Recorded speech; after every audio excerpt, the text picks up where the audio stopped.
apa, sama siapa? Pasti lagi di depan layar kaca. Menunggu aku tentunya di acara Rumpi No Secret.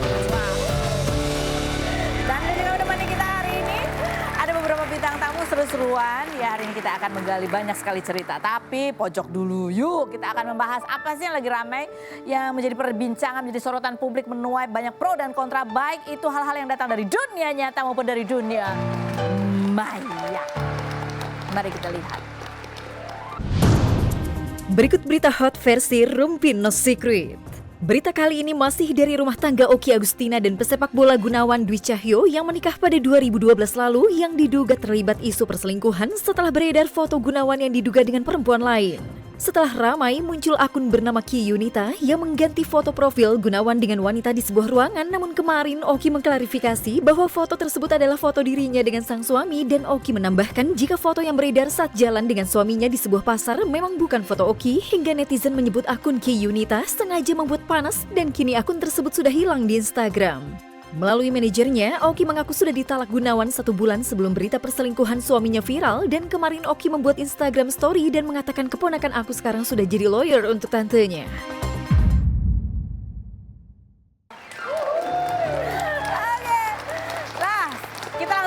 Tamu kita yang pertama, ini anak band ya kan, ini anak band zaman, lama banget nih, dulu waktu dia masih ada di Peter Pan sering aku omongin bandnya.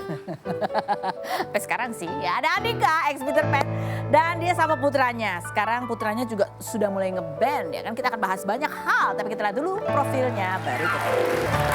Hai, kita sudah bersama dengan Andika, hai. Dan ini udah gede anaknya Aira ya. Oh, ini dua-duanya anak band ya kan, bapaknya anak band, anaknya juga anak band. Nah ini kita tapi kita mau ngurupi dulu sama bapak kamu ya, boleh ya? Udah lama banget aku gak ketemu ini, kayaknya baru turun gunung soalnya ya kan. Iya boleh. Boleh ya. Kemarin saya lagi rame bapak kamu diomongin. Terkait band yang sudah lama, itu udah berapa tahun yang lalu ya? 2006. Pisahnya kita 2006. 2006 pisah, ternyata masih banyak cerita-cerita yang tercecer ya kan. Gara-gara kemarin kamu sempat ditanya, kamu cerita bahwa kamu dikeluarkan gitu. Iya. Kemarin kamu sempat ditanya, kamu cerita bahwa kamu dikeluarkan gitu. Iya, betul. Terus, kan ditanyanya rasanya waktu itu kayak gimana? Rasanya, Ya rasanya aku waktu itu saatnya ya berasa dikeluarin kan. ya berasanya dikeluarin Iya, gitu kan? ya. Karena kan tiba-tiba yang 4 nggak bisa kerjasama sama aku. Iya. Tapi nggak ngejelasin alasannya gitu. Memang dulu namanya sempat dikasihin ke aku kalau mau diterusin, cuma kan udah di-cut dadakan. Materinya juga banyaknya kan anak-anak yang lain. Yang bikin. Jadi kaget gitu, oh ya udah nggak apa-apa terusin aja. Tapi kan di hati kan aku rasanya kayak yang gitu. Kayak diputusin pas lagi sayang-sayangnya gitu ya? Ya, kurang lebih gitu. Tapi udah beres semuanya sekarang. Tapi kan udah beres. Nah, kita mau tanya nih, kan udah beres, kemarin udah follow-followan sama Ariel. Tapi Ariel juga sempat cerita, dia juga sempat kaget. Nah, itu yang pengen kita lihat, kita bahas. Kita lihat. Siap. Jadi kayaknya buka suara mungkin salah satunya adalah karena banyak, kalau dulu 2006 itu kan adanya cuma infotainment ya kan. Nggak ada komentar netizen. Di tahun sekarang tuh orang bisa baca langsung komentar, kritik gitu, baik ke Ari dan yang lain, termasuk juga ke kamu gitu ya. Tapi ya gimana kamu menghadapi sekarang? Itu kan cerita dulu 2006, terus kamu ditanya apa rasanya. Tapi sekarang reaksi orang ternyata itu jadi berita besar gitu. Ya, jadi sebenarnya kan ini kita lagi ngobrolin masa lalu yang buat aku sendiri belum jelas. Karena kan dibilangnya buat kamu belum jelas? Belum, jadi mereka tidak ngomong ke mulut, ke depan muka aku gitu. Lo tuh kurangnya gini, ini. Gitu. Cuman bilang, pokoknya kita nggak bisa kerjasama. Gitu doang? Kita dananya beda visi aja ya gitu. Ya aku oke, gitu. Tapi kan apa ya, tapi aku mendengar selentingan di luar si A katanya gara-gara ini, katanya ini. Jadi aku cuma dengar dari gosip tapi nggak langsung ngomong waktu itu. Jadi buat kamu tuh agak ganjel sebetulnya ya? Bukan ganjel sih, cuman kalau ditanya ya aku jadinya masih bingung gitu. Maksudnya alasan aslinya apa? Ternyata kan di podcast ini saya kasih tahu bahwa mereka menilai kontribusi aku minim. Atau mungkin memang chemistry-nya kurang? Kalau enggak juga? Enggak sih. Jadi satu, saya tidak pernah berbicara ke siapapun kalau Peter Pan ini musiknya adalah saya gitu. Itu kan komentar netizen kan. Netizen, gitu. Ya. Ya namanya band kan teamwork ya. Gimana-mana kayak Aira juga dia belajar teamwork kan. Betul. Aku tidak pernah mengklaim ini aransemen gua gitu. Enggak memang. Ya namanya kerja kan ya bareng-bareng ya, apalagi di dapur rekaman ketika satu album 10 lagu pasti aja ada isian 1 atau 2 lagu yang aku ngetek kata anak Kurang cocok. kurang deh, cobain lagi. Bikin lagi, coba. Kurang deh. Sampai akhirnya ketika ada hal menarik sih sebenarnya yang orang-orang nggak tahu. Jadi ketika rekaman itu, dari sebelum rekaman aku sebenarnya udah les. Dan ketika rekaman, ketika album 1 meledak, ketika mau bikin album kedua, ketika mau bikin album soundtrack Alexandria, aku tuh private sama guru aku yang dulu itu. Beneran private yang curhat gitu. Aku ngisi begini nggak suka, begini nggak suka, karena kita harus balik lagi ke dulu. Zaman Peter Pan di Cafe itu memang kita bawainnya sangat bervariatif. Dari mulai yang pop alternatif sampai Limp Bizkit kita bawain. Limp Bizkit, Linkin Park kita bawain. Gitu. Jadi yang hit metal juga kita bawain. Berarti kan di kepala aku tuh banyak nih gitu yang harus dikeluarin. Ketika dikasih bahan materi begini, dari 10 lagu ada 1-2 lagu yang wah, gue cobain masukin nuansa British begini gitu. Nggak cocok. Kayaknya kurang cocok lagi deh. Oke gitu. Jadi memang saya juga tidak menyangkal kalau rekamannya tidak 100% mulus. Memang yang namanya inspirasi kan ya. Dan taste kita kan harus disatuin, itu kan betul. Susah ya. Betul. Tapi kan kamu tadi bilang bahwa pada saat itu kan lu sendiri juga bingung gitu. Karena ngomongnya cuma itu gitu dan nggak. Ya, tapi akhirnya sekarang jadi terbuka gitu akhirnya. Ya. Ketika kamu tahu alasan dibalik itu yang sesungguhnya, ya mungkin nggak 100%. Apa yang kamu rasakan, Andika? Yang pasti. Lebih lega atau kayak wow kayak. Jadi pertanyaan yang selama ini mengganjal di hati yang aku nggak pernah ucapin, akhirnya sudah tahu semua. Gitu. Tadi sudah tahu. Walaupun dibumbuin sama teman-teman netizen ya, dibilang jadi lebih seru. Aku kurang kontribusi, dibilang jadi nggak ada kontribusi. Aku dibantu 1-2 lagu di tiap album, dibilangnya semua lagunya orang lain yang ngetek gitu. Aku cuman baiklah, apalah saya cuma tukang beli kok gitu. Coba kalau kita lihat di komentar netizen yang seseru apa sih gitu ya.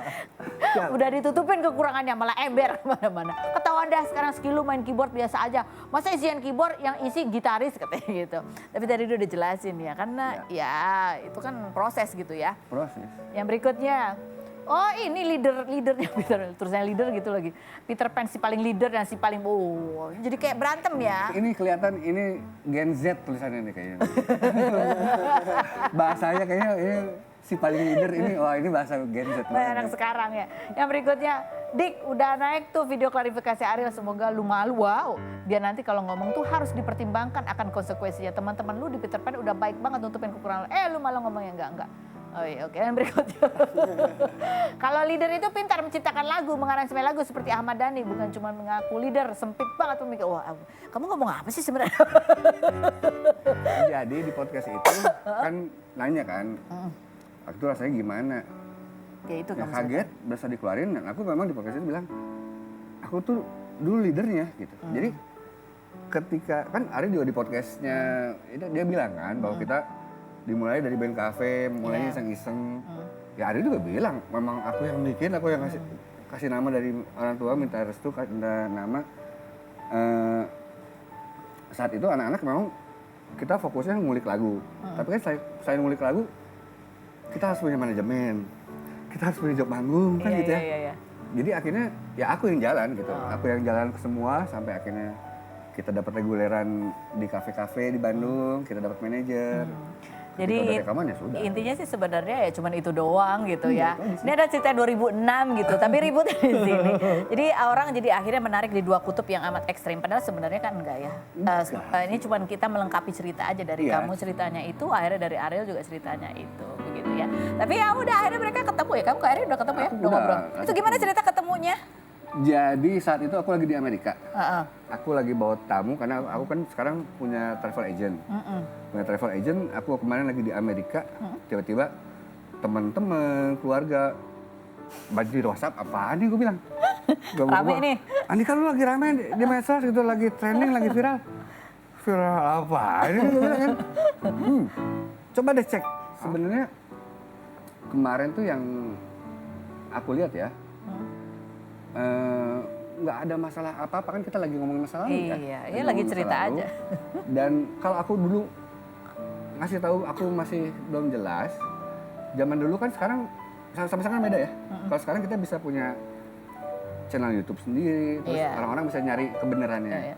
Zaman dulu kan sering dipotong-potong gitu berita itu. Jadi nggak kasih utuh. narasi. Jadi dulu aku mendingan nggak ngomong deh gitu. Ini kayaknya kalau aku ngomong cuman ngomong bingung doang bisa jadi. Nah, ini aja, ini di wawancara sendiri-sendiri aja juga tetap aja menuai Mereka sekarang udah pintar, mereka udah bisa nyari sumbernya kan gitu. Oke. Mereka bisa menilai sendiri. Ya, kan statementnya Andika dan Ariel akhirnya bertemu. Ini siapa yang inisiatif ngajak ketemu siapa? Aku. Kamu ya? Oke, coba kita lihat yang berikut. Mudah-mudahan netizennya juga udah pada baikan ya. Ini kan sekarang anaknya juga ngeband ya akhirnya ya. Kamu pesan apa? Ini kan maksudnya nasihat ya. Namanya band tuh ada dinamikanya kan gitu ya. Jadi apa nih nasihat kamu buat anak muda ini? Nasihat aku sih komunikasi tetap ya. ya yang pasti aku kasih tahu ke mereka kalau bermusik ini banyak godaannya. Banyak godaannya. Banyak godaannya. Apa aja apalagi tuh? kalau udah di atas kan. Jadi aku dari awal aku ngasih tahu ke mereka. Pokoknya kalau mau dibantuin buat belajar bermusik, ayo sama papa, sama anak-anak yang ini, sama om dibantuin. Tapi ada 3 hal yang harus disepakatin sama. Nomor satu adalah agama. Kalau agamanya tidak jalan, bandnya bubar. Stop ya kan? 5 waktu segala tidak dikerjakan, bubar. Nomor 2, pendidikan nomor 1. Pendidikan nomor 1, selesai dulu sekolah. Yes.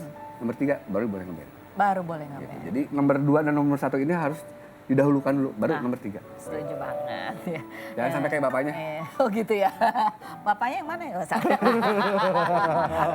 Ini kenapa sekarang lebih fokus di bisnis? Apa yang memang lebih menarik di situ? Atau memang menurut kamu udah nggak tahan dengan godaan dunia band sehingga lebih adem di sini?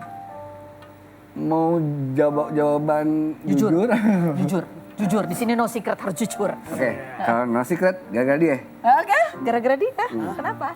Aku kemarin dari 2017 ini menjalankan bisnis travel Titi Dika ini dan The Titans secara berbarengan. Oke, ternyata nggak jalan. Ternyata enggak sih, dua-duanya jalan. Tapi makin kesini mulai ada bentrokan sama anak. Kalau aku kan mau traveling tuh 6 bulan sebelumnya aku minta izin tuh. 6 bulan ke depan tanggal segini sampai tanggal segini kosong nggak gitu. Kalau kosong, gua mau bikin trip nih. Kosong tapi udah deket tanggal itu ada jadwal manggung dadakan gitu. Terus akhirnya kan mentor, aku bilang aku udah minta izin gitu kan. Akhirnya ya karena gitu terus akhirnya kayak aku harus milih deh. Karena udah jadi bapak gitu mikirnya kalau aku milihnya Titans ini dilepas, aku mati, aku meninggal, ya udah anak nggak ada apa-apa. Tapi kalau aku punya travel, aku meninggal minimalnya travel bisa menghidupin anak aku minimal.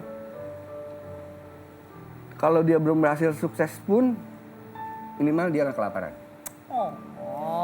Jadi otak babe harus jalan. Udah jadi bapak. Dari yang tadi di depan panggung, sekarang betul-betul belakang layar untuk mensupport anaknya. Karena emang luar biasa loh, Aira ini dapat penghargaan juga di Eropa dan Hong Kong ya. Kalau kamu sih musik ya? Iya, Piano. Jadi kamu belajar, ini memang belajar atau belajar dari papa atau belajar sendiri atau belajar les? Karena papa sibuk ya dari kemarin-kemarin, jadi ya apa ya? Les sama orang. Ada gurunya juga. Iya. Ada gurunya ya? Gurunya juga. Ada gurunya. Dari umur berapa kamu belajar? Dari kelas 4. Kelas 4 SD. Tapi udah bisa, ini di umur berapa? 2020? Wow. Iya. Kelas 4 jadi dalam waktu 2 tahun kamu bisa dapat penghargaan ya? Iya, ini pas SMP. SMP, World of Talents 2020 online competition di negara Georgia, Eropa. Terima kasih. Tante Rainy nih gurunya ya. Iya. Itu ada. Oh, dan selain itu juga kamu punya band nih. Bandnya dari kelas 6 SD. Lebih tepatnya kelas 5 sih, Desember 2019. Karena kamu udah ada beberapa single tuh aku lihat ya, ada beberapa lagu. Itu siapa aja yang nyiptain? Kamu semua atau ada teman-teman kamu juga yang nyiptain? Kalau dari single 1 sampai 5 ya kan itu karena kita masih kecil ya. Jadi ya masih dibikin sama papa sama teman-temannya gitu. Terus kalau yang sekarang yang baru rilis nih. Yang baru rilis nih yang single. Di 1 November kemarin? Iya, 2 November kemarin. Oh, 2 November. Itu kan jadi kita tuh udah SMA udah besar gitu. Terus papa bilang harus bisa bikin lagu sendiri dari SMA gitu. Nah, jadi itu lagunya dibikin Aira gitu. Kamu yang bikin lirik, melodi, Iya. aransemen. Kalau aransemen ada dibantu dikit juga sama papa. Oh, dibantu dikit. Nanti kita dengerin kayak apa sih. Tapi kita mulai dulu kompilasi. Ini band yang namanya adalah Starfire. Seperti apa kita lihat yang berikut.